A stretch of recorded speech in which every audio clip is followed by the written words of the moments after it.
بسم الله الرحمن الرحيم. ومن أحسن قولا ممن دعا إلى الله وعمل صالحا وقال إنني من المسلمين.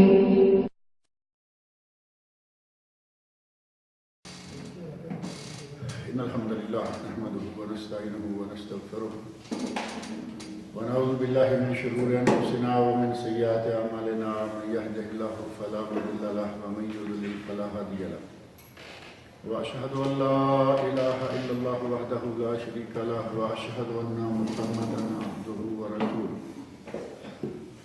أما بعد فأعوذ بالله السميع العليم من الشيطان الرجيم وأذن في الناس بالحج يأتوك رجالا وعلى كل ضامر يأتين من كل فج عميق ليشهدوا منافع لهم ويذكروا اسم الله في أيام معلومات على ما رزقهم من بهيمة الأنعام فكلوا منها وأطعموا البائس الفقير. گزشتہ درس میں یہ بات ہم کر رہے تھے کہ حضرت ابراہیم خلیل علیہ السلام کا تذکرہ مختلف مقامات پر بلکہ سبھی انبیاء کا تذکرہ مختلف مقامات پر اللہ رب العزت نے کیا. کہیں کوئی بات کہی چھوڑ دی، کہیں کوئی بات کہی. حسب موقع جہاں جو اللہ نے چاہا وہ معلومات مہیا کی اور اسی کو بنیاد بنا کر سارے قرآن کریم سے جمع کر کے علماء نے قصص القرآن اور قصص الانبیاء نام کی کتابیں لکھی. تو یہاں ابراہیم خلیل علیہ السلام جو آپ کے علم میں ہے کہ ہر دین میں معزز و مکرم شمار ہوئے ہیں. یہ بات پہلے ایک دن میں یہاں کہہ رہا تھا کہ کوئی دوسرا نبی سارے لوگوں کے یہاں اتنا محبوب نہیں ہے جتنے حضرت ابراہیم خلیل. عیسائیوں میں آپ دیکھیں گے کہ ابراہم کر کے ایک نام ہے عیسائیوں میں. وہ ابراہم اصل میں ابراہیم ہے. وہ اپنے عیسائیوں میں ابراہیم سیدھا نہ رکھیں گے تو اپنے انداز سے ابراہم یعنی بچوں کے نام تک انہوں نے حضرت ابراہیم علیہ السلام کے نام پر رکھے ہوتے ہیں. اور عیسائیوں میں، یہودیوں میں، سب لوگوں میں جو کہ اہل دیانات السماویہ ہے. اب سکھ ہیں تو ان میں ابراہیم علیہ السلام کا ذکر نہیں ہے تو کوئی تعجب والی بات نہیں، کیونکہ وہ تو سکھ ہیں، ان کا آسمانی دینوں سے تعلق ہی کوئی نہیں. ہندو ہیں، ان کا بھی یہی معاملہ ہے. یہ بات ہے کہ اہل ادیان سماویہ آسمانی دین جو ہے، آسمانی کتابوں کے ماننے والے جو لوگ ہیں، ان سب میں ابراہیم علیہ السلام کا نام نامی اس میں گرامی بڑے احترام اور بڑے اعزاز کے ساتھ لیا جاتا ہے، کیونکہ اللہ نے انہیں ساری دنیا کا امام بنایا ہے. انی جاعلک للناس اماما. اللہ رب العزت نے فرمایا قد صدقت الرؤیا، اے ابراہیم تو نے سچ کر دکھایا. اور جب جتنے وَإِذِ ابْتَلَىٰ إِبْرَاهِيمَ رَبُّهُ بِكَلِمَاتٍ فَأَتَمَّهُنَّ. اللہ رب العزت نے ابراہیم علیہ السلام کو مختلف طریقوں سے آزمایا اور وہ آزمائش میں پورے اترے تو اللہ نے فرمایا انی جاعلک للناس اماما. اے ابراہیم میں تمہیں سارے لوگوں کے لیے امام بنانے جا رہا ہوں. اب سارے لوگوں کے لیے امام بنانے جا رہا ہوں تو معنی یہ ہوا کہ سارے لوگوں کے یہاں ابراہیم علیہ السلام کا ذکر خیر موجود ہے اور وہ احترام سے ان کا ذکر کرتے ہیں. اور ابراہیم علیہ السلام میں انسان کی فطرت ہے کہ کوئی اچھی چیز مل رہی ہو تو چاہتا ہے کہ میرے بیٹے کو بھی مل جائے، میری اولاد میں بھی آ جائے. تو ابراہیم علیہ السلام نے بالکل اسی فطرت انسانی کے تحت فوراً کہا وَمِن ذُرِّيَّتِي، اے اللہ یہ امامت میری نسل میں، میری اولاد میں بھی رکھ دے. تو اللہ تعالیٰ نے فرمایا نہیں، جو گناہ گار ہیں ان کو یہ عظمت، یہ منصب نہیں مل سکتا. تمہیں دیا ہے، تمہیں ہم نے آزما کے اس میں سچا پایا، پورا اترتے دیکھا تو تمہیں امامت عطا کی. ابراہیم علیہ السلام کے ساتھ اللہ رب العزت کے بہت سارے انعامات ہیں طرح طرح کے. آج حج کا، عمرے کا جتنا سفر اور جتنے مقامات ہیں، آپ دیکھیں قدم قدم پر انہی کا نام آتا ہے. جس بات میں دیکھو ابراہیم علیہ السلام، جس بات میں دیکھو اسماعیل علیہ السلام، جس بات میں دیکھو ان کی بیوی ہاجرہ. صفا مروہ کی صحیح ہاجرہ اور اسماعیل. کون ہیں یہ؟ ابراہیم علیہ السلام کی بیوی اور بیٹا. آپ منا میں جا رہے ہیں، قربانیاں کر رہے ہیں، کون ہیں وہاں؟ ابراہیم علیہ السلام. یعنی قدم قدم پہ آپ کو 2 رکعتیں پڑھ رہے ہیں تو آپ کر کے ابراہیم علیہ السلام. تو گویا کہ حج اور عمرہ ابراہیم علیہ السلام اور ان کے اہل خانہ کی پرخلوص عبادتوں کو اللہ رب العزت نے جو جاودانی زندگی عطا کی ہے، اسی کی علامت ہے کہ قیامت تک یہ سلسلے جاری رہیں گے اور ابراہیم علیہ السلام کا نام اور ان کے گھر والوں کا نام زندہ رہے گا. اسی سلسلہ میں ابراہیم علیہ السلام نے جب اللہ رب العزت کے بتائے ہوئے مقام پر بیت اللہ کو تعمیر کر لیا، جیسا کہ پچھلے درس میں نے کہا تھا کہ پہلا سب سے گھر جو ہے اللہ کا وہ خانہ کعبہ ہی ہے، جو کہ حضرت ابراہیم علیہ السلام نے تعمیر کیا، اور اس کے بعد 40 سال کا عرصہ لگا اور 40 سال کے بعد مسجد اقصیٰ تعمیر ہوئی. ابراہیم علیہ السلام کے خانہ کعبہ کو تعمیر کرنے سے پہلے نوح علیہ السلام کے طوفان تک یہ بہت لمبا عرصہ ہے. اس پورے لمبے عرصہ میں خانہ کعبہ کا ذکر نہیں ملتا. خانہ کعبہ اس حالت میں تھا، کہاں تھا، کتنا تھا، وہ ذکر نہیں ملے گا. بعض روایات سے پتہ چلتا ہے کہ خانہ کعبہ کو ملائکہ نے تعمیر کیا، فرشتوں نے. کہیں پتہ چلتا ہے کہ آدم علیہ السلام نے تعمیر کیا، لیکن کوئی بھی روایت سند کے اعتبار سے صحیح ثابت نہیں ہوتی سوائے ابراہیم علیہ السلام کے خانہ کعبہ کو تعمیر کرنے کی. اور وہ قرآن کریم میں موجود ہے، جیسا کہ ابھی یہ آیت ہم نے پڑھی تھی، وَإِذْ بَوَّأْنَا لِإِبْرَاهِيمَ مَكَانَ الْبَيْتِ. ہم نے ابراہیم علیہ السلام کے لیے بیت اللہ کی بنیادیں واضح کر دی، مقرر کر دی کہ یہ جگہ بیت اللہ کی ہے، اور انہی بنیادوں پر انہوں نے بیت اللہ کو تعمیر کیا. بیت اللہ کو تعمیر کر لیا، مکمل کر لیا، تو اللہ رب العزت نے حکم فرمایا وَأَذِّنْ فِي النَّاسِ بِالْحَجِّ. اے ابراہیم اب لوگوں کو اس بیت اللہ کا حج کرنے کا اعلان کر دیجیے. لوگوں میں اعلان کر دیں کہ آؤ اس بیت اللہ کا حج کرو. یا تو کا رجالا، فرمایا کہ لوگ تمہارے پاس آئیں گے پیادہ پا، پیدل چل کر. اور آپ دیکھیں کہ دنیا بھر سے لوگ آتے ہیں، ان میں بہت سارے لوگوں کی تعداد پیدل والوں کی بھی ہے، جو کہ مکہ کے لوگ ہیں سارے، نہیں تو اکثریت پیدل جاتی ہے. اور جدہ سے بعض لوگ پیدل جا رہے ہیں، گرد و نواح میں بحرہ ہے، ادھر طائف ہے.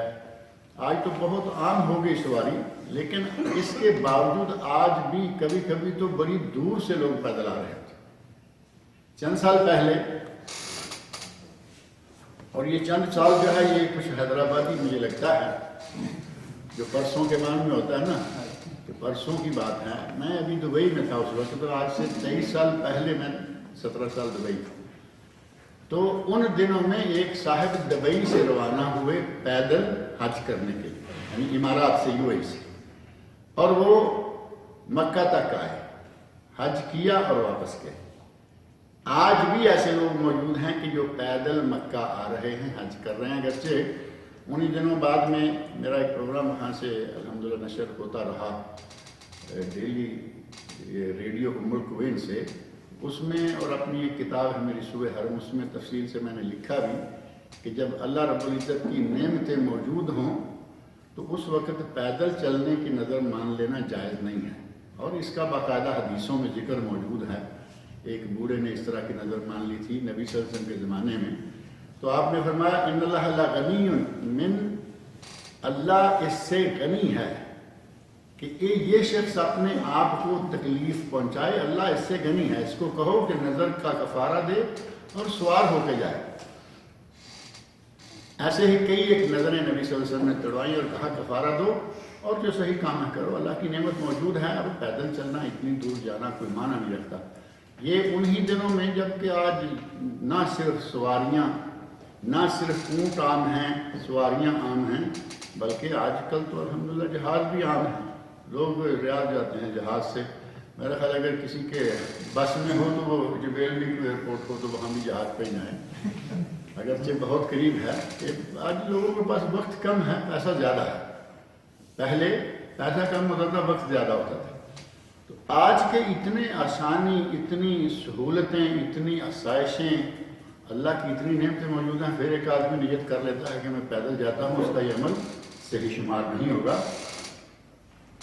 لوگ آئیں گے یا تو کا، لوگ آئیں گے تیرے پاس، یعنی تیرے اس بیت اللہ کی تعمیر کرنے کے بعد تیرے گھر کے پاس آئیں گے، تیرے رب کے گھر کے پاس آئیں گے پیدل. وَعَلَى كُلِّ دَامِرٍ، اور ہر دبلی پتلی اونٹنی پر. دامر کا معنی دبلی پتلی اونٹنی یعنی کمزور. اب 300-400 کلومیٹر جیسے مدینہ منورہ سے لوگ آتے ہیں، طائف سے آتے ہیں، جدہ سے آتے جاتے ہیں، اونٹنی پہ سوار ہوں گے تو ظاہر ہے کہ اونٹنی چلے گی، تھکے گی، کھانے کی پینے کی ظاہر ہے کہ وہ آسائش تو نہیں جو اس کو اپنے کانٹے میں بندھے ہوئے مل رہی ہے. تو دامر یعنی دور دراز سے بھوکی پیاسی اور کمزور اونٹنیاں بھی مکہ میں حاجیوں کو لے کے آئیں گی. یہ اللہ رب العزت نے اسی وقت اعلان فرما دیا.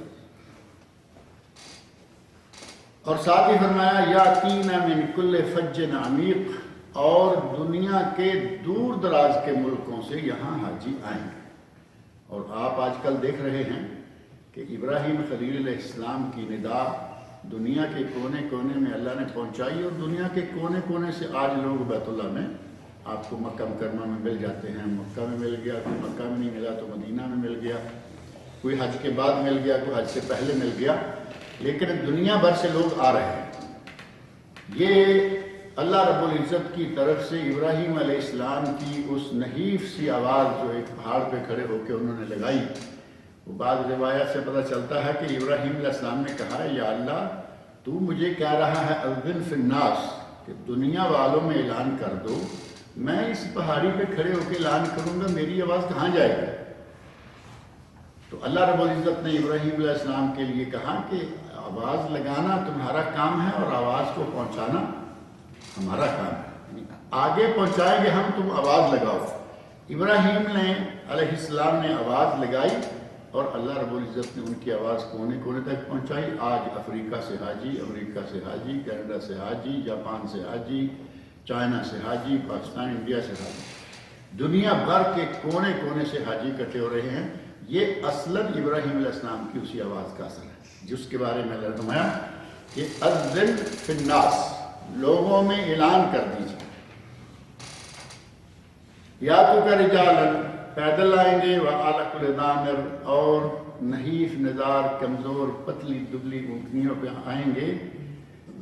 یہاں مجھے یاد ہے کہ میں نے پہلے ایک مرتبہ یا کئی مرتبہ شاید ذکر کیا ہے، نحیف نزار سے پتلی دبلی کمزور. یہاں ہمارے شرقیہ میں گاڑی صحیح چلتی نہیں.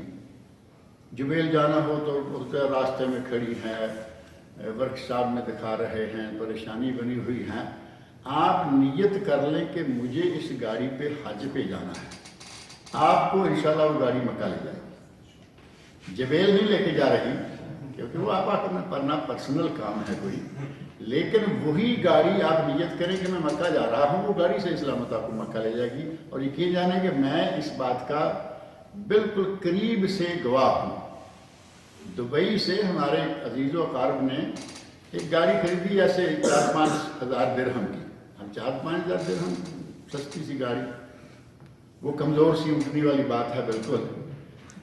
وہ لے لی اور ان کو ورکشاپ پہ دکھایا، چلنے کے لائق ہیں، لے کے بیٹھ کے چل دیے. اور انہی میں سے انہی کا سگا چھوٹا بھائی وہ ان کا مذاق اڑاتے ہوئے کہہ رہا ہے ہاں یہ گاڑی لے کے یہ مکہ جا، دبئی سے مکہ ظاہر ہے کہ سفر ہے.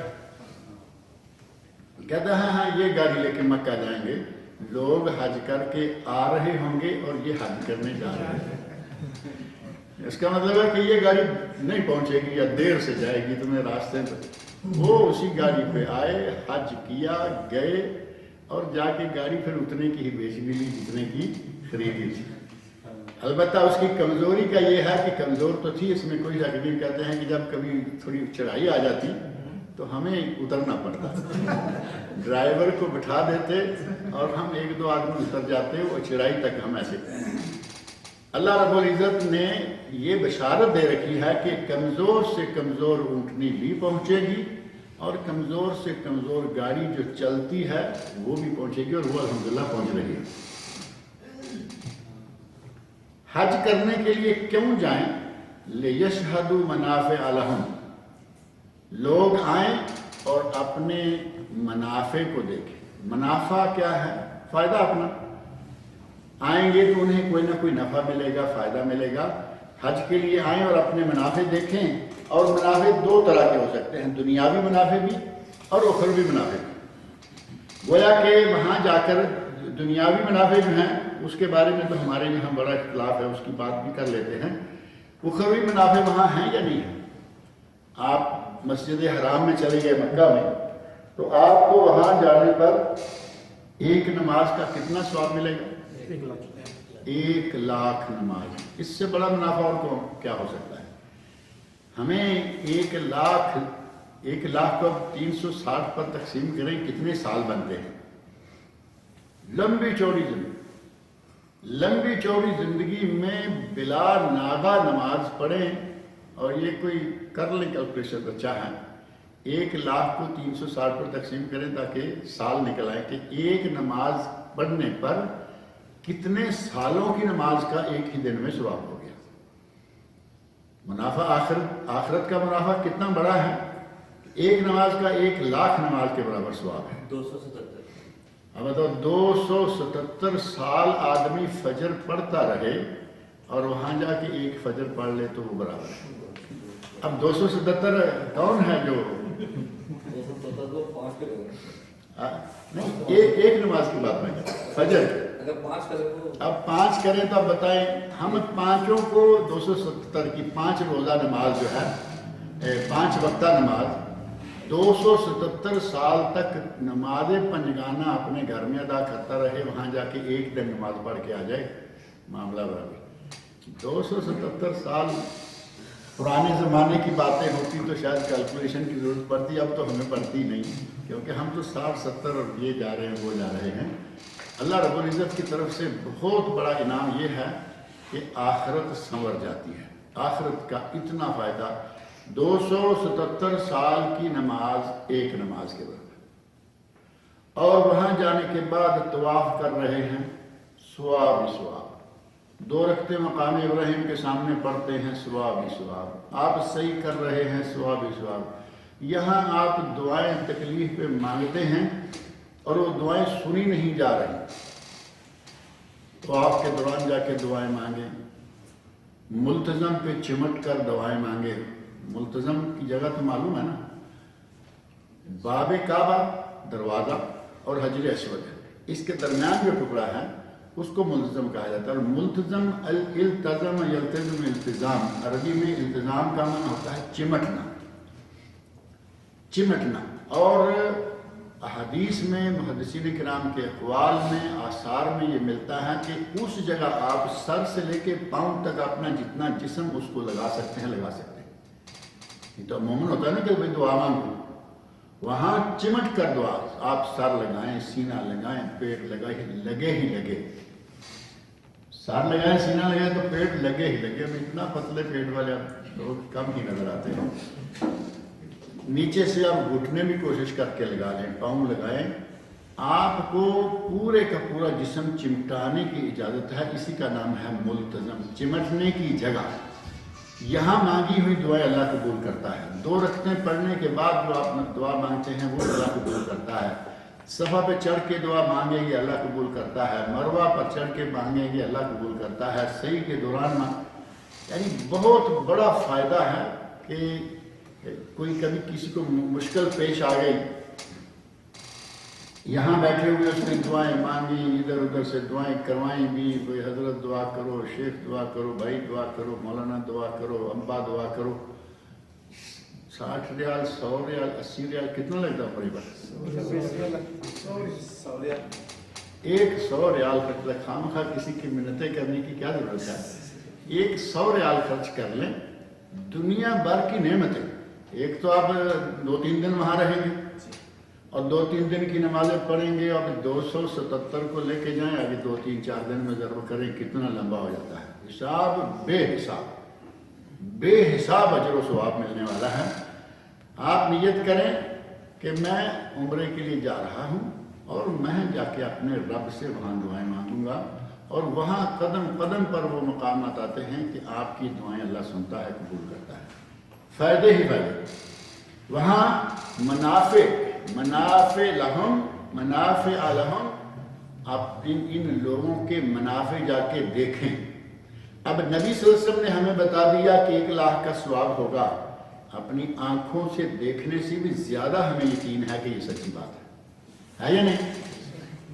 یعنی ہم اگر اپنی آنکھوں سے کہیں لکھا ہوا دیکھیں، ہماری آنکھوں کے دیکھے پہ شک ہو سکتا ہے کہ پڑھنے میں 1 صفر زیادہ لگ گیا، کم لگ گیا۔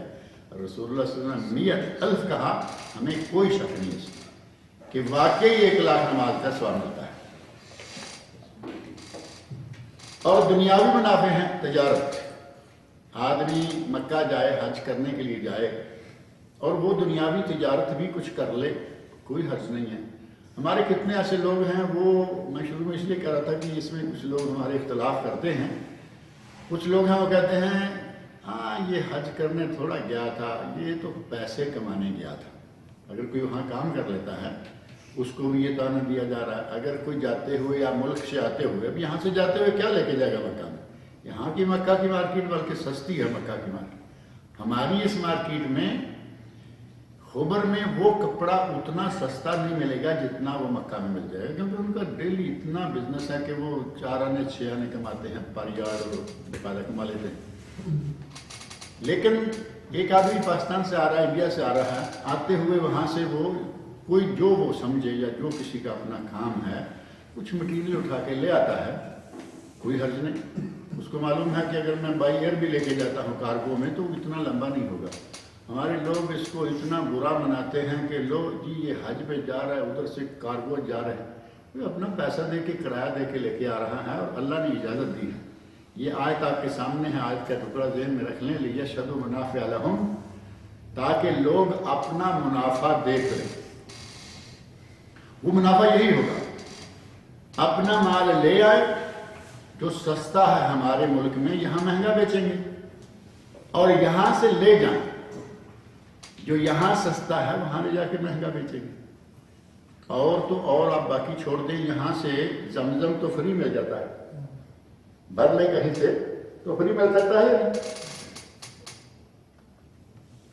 اور یہاں آپ کے خبر دمام میں وہ 15 ریال کی بوتل مل رہی ہے، 15 ریال کی۔ اگر یہ بوتل 15 ریال والی پاکستان یا انڈیا کے کسی شہر میں جا کے رکھی جائے، 10-20 بوتل مثلاً، اور وہاں کہا جائے کہ یہ ہم اتنے کی دیں گے، جو وہاں کے حساب سے کیلکولیشن کرتے کرتے 20 ریال کی ملے، 25 کی ملے، میرا خیال ہے لوگ جی جان سے بسم اللہ کہہ کے لے لیں گے کہ زمزم کہاں مل رہا ہے۔ بزنس ہے، کوئی حرج نہیں، یہاں سے آپ نے خریدا وہاں جا کے بیچا، کوئی بھی چیز خریدیں بیچیں کوئی حرج نہیں ہے۔ اللہ رب العزت نے اس کی باقاعدہ اجازت دی ہے۔ ابھی کچھ لوگ ہیں، آپ دیکھیں کہ مینا میں ایک بڑی مارکیٹ لگی ہوتی ہے، مینا کی 3 راتیں ہیں، بڑی مارکیٹ، آپ جدھر دیکھیں لائنیں، سڑک کے 2 رویہ کہتے ہیں، وہاں 4 رویہ، یعنی 2 سڑکیں ہیں، آنے والی جانے والی، آنے والی کے بھی دائیں بائیں اور جانے والے کے بھی دائیں بائیں، 4 ہو گئے نا، 2 رویہ نہیں بلکہ 4 رویہ مارکیٹ نظر آ رہی ہے۔ کوئی حرج نہیں، وہ مکہ کا ہو، وہ مدینہ کا ہو، وہ جدہ کا ہو، وہ پاکستان کا ہو، انڈیا کا ہو، جہاں کا مرضی ہو۔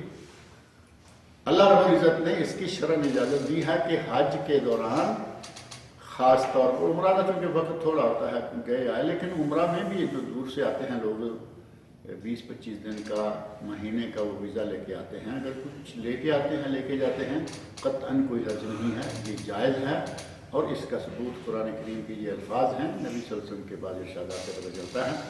اللہ نے فرمایا لیشہدوا منافع لہم، حج کے لیے بیت اللہ پر آئیں، بیت اللہ کے پاس آئیں، حج کریں اور دنیا کا منافع کمائیں اور آخرت کا منافع کمائیں۔ آخرت کا منافع اجر و ثواب جو ہوگا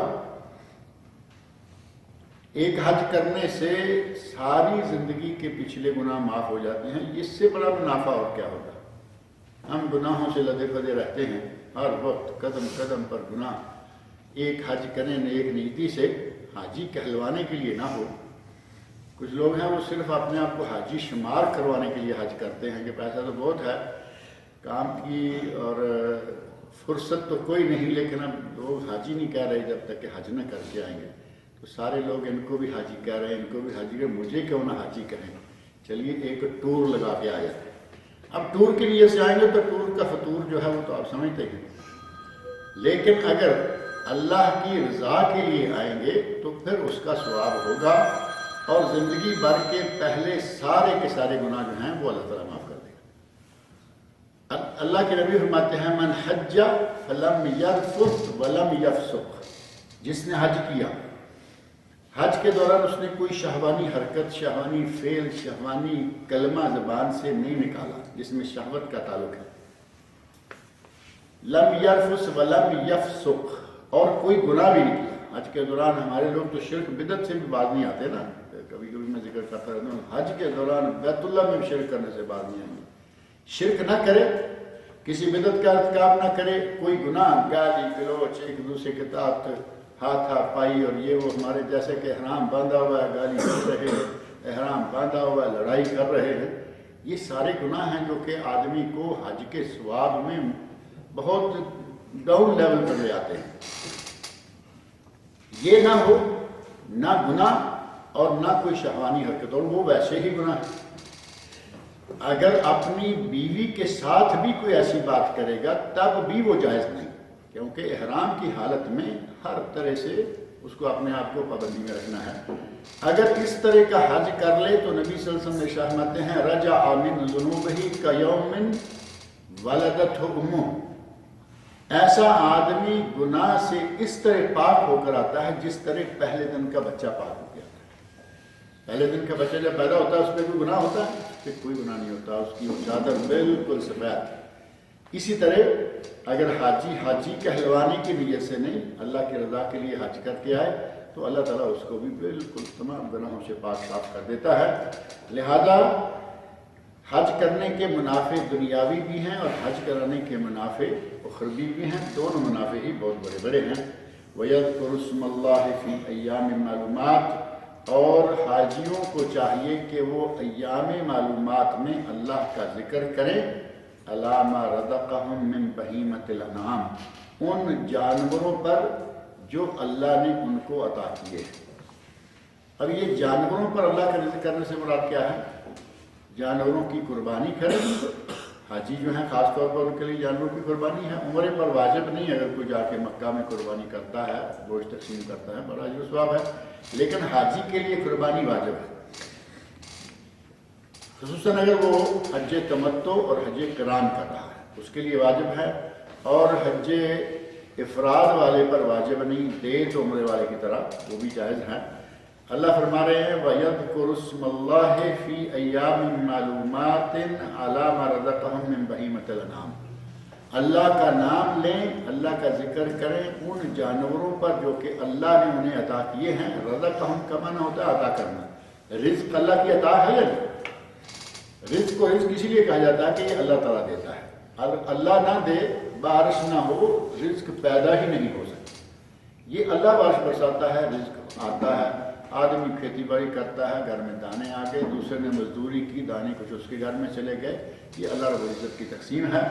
اور اسی پر اللہ رب العزت نے فرمایا کہ جو اللہ نے انہیں عطا کیے ہیں بہیمۃ الانعام، وہ جانور جو کہ حلال ہیں، بہیمۃ الانعام مویشی، اونٹ ہے، گائے ہے اور دمبا ہے، اور دمبے کے ساتھ ہی مینڈا اور بکرا، یہ تین چیزیں تو ایک ہی شمار ہوں گی نا، دمبا مینڈا بکرا وہ ایک ہی تقریباً ریٹ بھی قریب قریب ایک ہی ہے، سائز بھی قریب قریب ایک ہی ہے، تو وہ بکرے کے کھاتے میں آتے ہیں۔ اور دمبا اس لیے اسٹارٹ بہتر ہے کہ وہاں دمبا ہی سے آغاز ہوا، جو حضرت اسماعیل علیہ السلام کی جگہ پر قربانی کے لیے جانور اللہ نے بھیجا تھا، اس کے بارے میں معلوم ہے کہ وہ دمبا تھا۔ اور قرآن کریم میں اللہ نے فرمایا وَفَدَيْنَاهُ بِذِبْحٍ عَظِيمٍ، ہم نے ایک بہت بڑا ذبیحہ حضرت اسماعیل علیہ السلام کے فدیہ کے لیے بھیج دیا کہ اسماعیل علیہ السلام کو بچا لیا اور وہ دمبا جو ہے وہ ذبح ہو گیا۔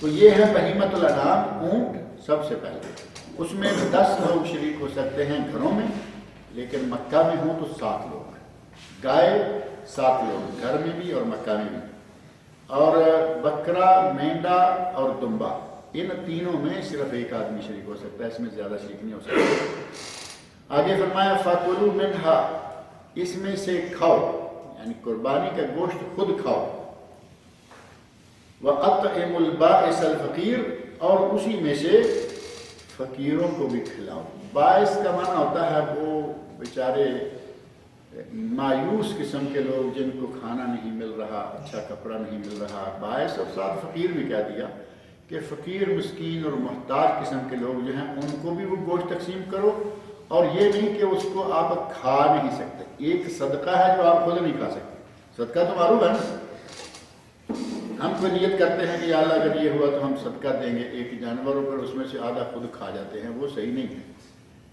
اگر صدقہ کی نیت کرتے وقت یہ بات ذہن میں موجود ہے کہ یا اللہ ہم یہ تیری راہ میں ایک بکرا ذبح کریں گے، صدقہ کریں گے، اس میں سے گھر کے لوگ اپنا خود بھی کھانا کھائیں گے، کوئی خرچ نہیں، نیت کی ہے کہ سر صدقہ کرنا ہے، اس کے لیے جانور ذبح کیا اور سر کسی کو بھیج دیا، آدھا بکرا گھر میں رکھ لیا اور آدھا بانٹ دیا، یہ صحیح نہیں۔ نیت پر بنیاد رکھنی ہوگی کہ اگر ذبح کرتے وقت نیت تھی کہ ایسا کریں گے تو ٹھیک ہے، نہیں تو وہ پورا تقسیم کرنا چاہیے۔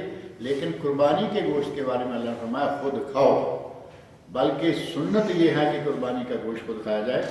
حضرت رسول اللہ صلی اللہ علیہ وسلم نے حج کے موقع پر 100 اونٹ ذبح کروائے اور 100 اونٹوں میں سے بوٹی ہر اونٹ کی نکلوائی اور وہ تیار کروائی، سالن بنایا، شوربہ پیا اور بوٹیاں کھائیں۔ اب 100 کی 100 بوٹی تو نہیں کھا گئے ہوں گے نا، تیار کروائی اور گھر والوں نے مل کے وہ کھائیں۔ لہذا قربانی کا گوشت خود کھانا چاہیے اور البائس الفقیر کو کھلانا چاہیے، جو بھوکے فقیر ہیں ان کو بھی مہیا کیا جائے۔ اللہ تعالیٰ مجھے آپ سب لوگوں کو قرآن کریم پڑھنے، سننے، سمجھنے اور اس کے احکام پر عمل کرنے کی توفیق عطا فرمائے۔ آگے اسی موضوع پر کچھ اور بھی باتیں ہیں جو انشاءاللہ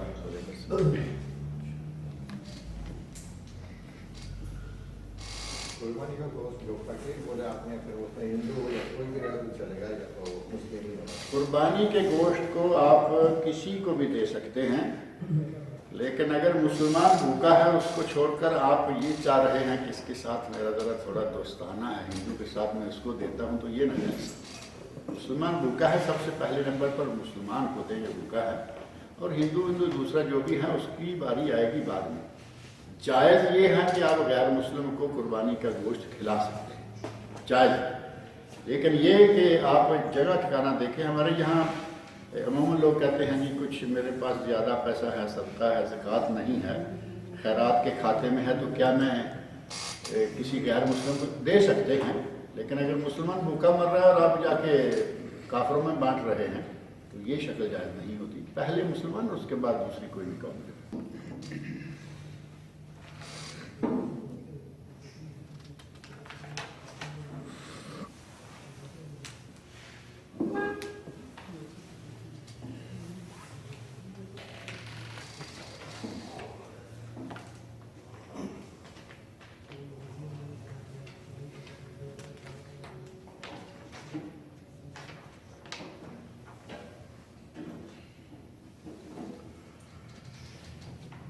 الحمد للہ والصلاة والسلام علی رسول اللہ وعلی آلہ وصحبہ اجمعین ومن تبعهم بإحسان إلی یوم الدین۔ اما بعد فاعوذ باللہ السمیع العلیم من الشیطان الرجیم وکان حقا علینا نصر المؤمنین۔ سورۃ الروم کی آیت نمبر 47 ہے، جس میں اللہ رب العزت نے ارشاد فرمایا ہے کہ ہم پر یہ حق ہے کہ ہم اہل ایمان کی مدد کریں۔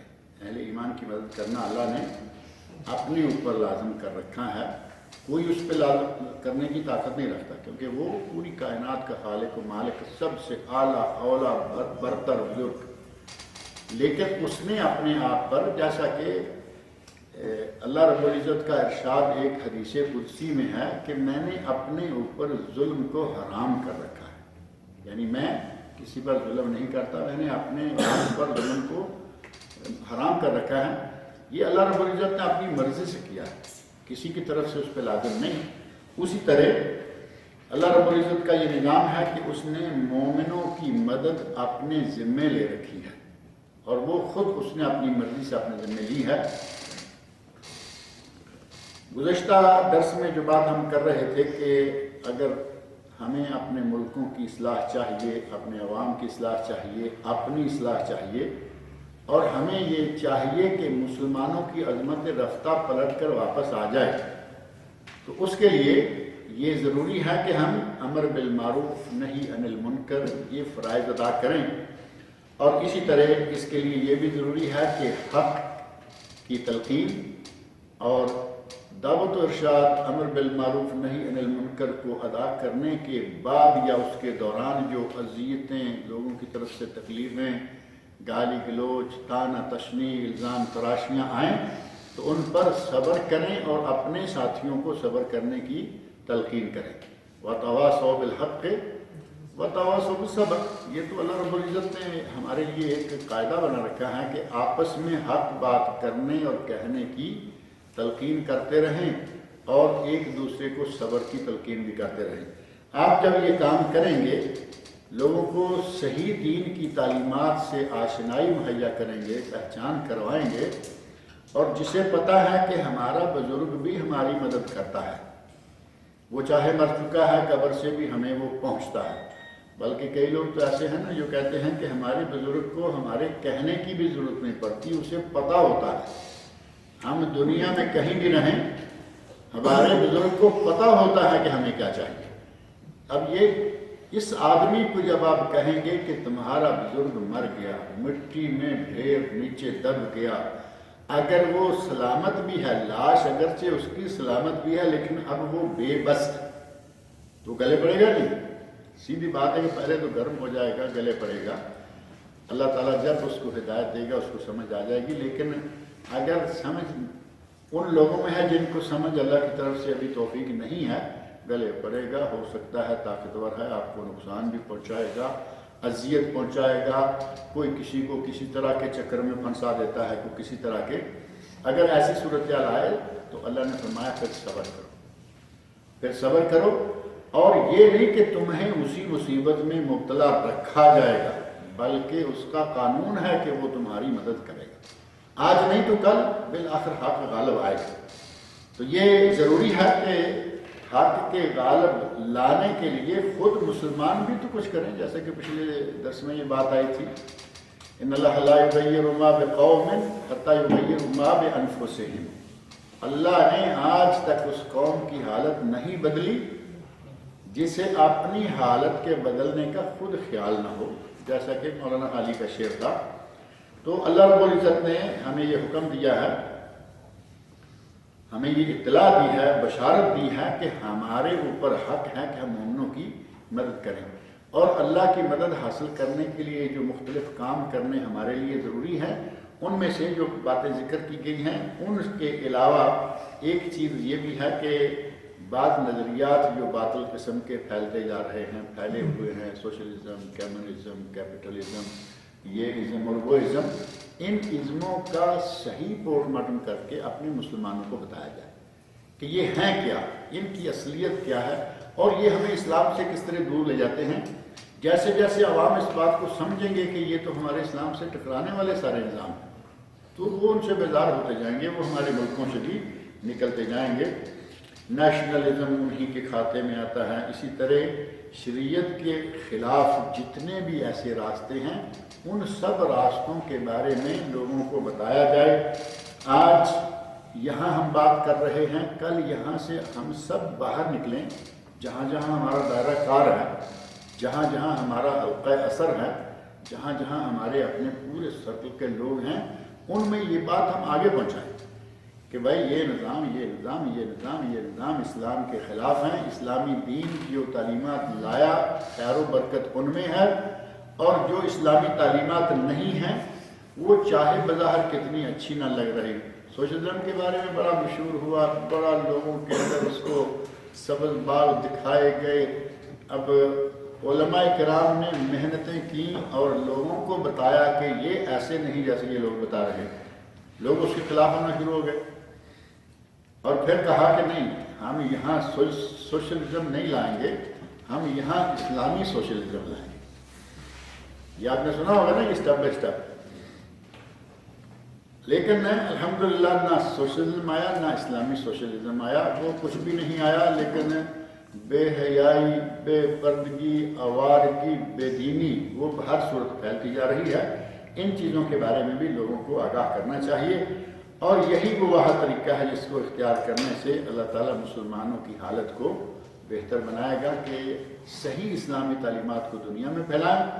جیسے جیسے تعلیمات اسلامیہ لوگوں میں پھیلتی جائیں گی، جتنے یہ شر ہیں، جتنے یہ غلط نظریات نظام ہیں، جتنی یہ فحاشیاں اور غلط کاریاں ہیں، وہ آہستہ آہستہ ختم ہوتی جائیں گی. یہ اسلامی تعلیمات کی برکت کے نتیجہ میں ہوگا، اور بالآخر اللہ رب العزت مسلمانوں کو دوبارہ وہی عظمت عطا فرمائے گا جو پہلے تھی. اب آج کی مسلمانوں کی حالت سامنے رکھ لیں، اور آج سے چند سو پہلے تک مسلمانوں کی حالت کو اپنے سامنے رکھیں تو آپ کو پتہ چل جائے گا کہ کتنا فرق ہے. آج مسلمانوں کی اتنی تعداد ہے 1.6 ارب 1.6 ارب مسلمان ہیں، اور کبھی 313 کل مسلمان تھے. کل 313، دوسری طرف عالم کفر، لیکن کوئی خوف و خطر نہیں، اور پورے امن سکون کے ساتھ وہ سارے کفر کا مقابلہ کرتے کرتے آہستہ آہستہ مکہ، مدینہ، حجاز اور جزیرۃ العرب اور جزیرۃ العرب کے باہر کے ملکوں پر جا کر چھا گئے، غالب آ گئے، اور مسلمان بھی بڑھتے گئے، ان کا اثر و نفوذ اور ان کا علاقہ حکومت جو ہے وہ بھی بڑھتی گئی. اور اگر یہی صورتحال جاری رہے تو انشاءاللہ آج بھی مسلمان صحیح تعلیمات کے نتیجہ میں اپنی عظمت رفتہ کو دوبارہ واپس لا سکتے ہیں، اور یہ اللہ کا ہمارے ساتھ وعدہ ہے. جیسا کہ سورہ روم کی آیت میں ہے، وَكَانَ حَقًّا عَلَيْنَا نَصْرَ الْمُؤْمِنِينَ، ہم پر مومنوں کی مدد حق ہے، یعنی ہمارے لیے یہ ہم نے اپنے لیے لازم کر رکھی ہے. اور دوسری جگہ اللہ رب العزت نے دوسرے مقام پر فرمایا،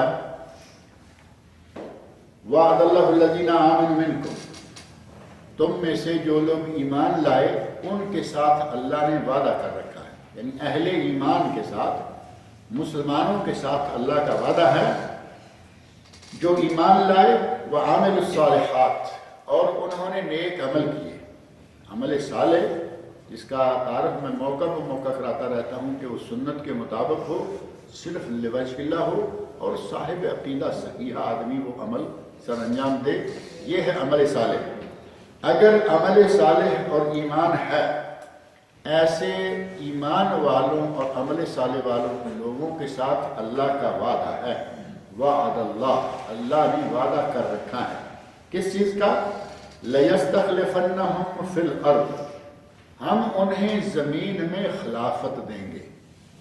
خلافت کے ساتھ اگر آپ یہ کہہ لیں کہ انہیں زمین میں حکومت دیں گے تو آج کے دور میں بات سمجھنا آسان ہو جائے. اگر ایمان والے صحیح معنوں میں اہل ایمان اور اہل عمل صالح ہوں تو ان سے اللہ فرما رہا ہے کہ ہمارا وعدہ ہے کہ ہم ان کو دنیا میں حکومت دیں گے، یعنی ان کو غالب کریں گے، ان کو اقتدار بخشیں گے. لَيَسْتَخْلِفَنَّهُمْ فِي الْأَرْضِ كَمَا اسْتَخْلَفَ الَّذِينَ مِنْ قَبْلِهِمْ، جیسا کہ ان سے پہلے لوگوں کو ہم نے خلافت دی. نبی اکرم صلی اللہ علیہ وسلم کو اللہ نے خلافت عطا فرمائی، خلفاء راشدین چاروں کو خلافت ملی. پھر آہستہ آہستہ معاملہ تھوڑا اسلام سے ہٹتا گیا، لیکن مسلمانوں کو اللہ نے خلافت دیے رکھی. مسلمان طاقت میں رہے، قوت میں رہے. خلفاء راشدین کے بعد عرصہ دراز تک مسلمانوں کی ایک بہت بڑی قوت رہی. یہ تو جیسے جیسے پھر شر پھیلتا گیا اور خلافت کا معاملہ مسلمانوں کے ہاتھ سے چھنتا گیا. آج خلافت ہے لیکن ہمارے بس میں کچھ نہیں. خلافت برائے نام ہے، خلافت برائے نام ہے. حکومت مجھے دے دی اور اختیارات اپنے پاس رکھ لیے، تو یہ خلافت کیا ہوئی؟ حکومت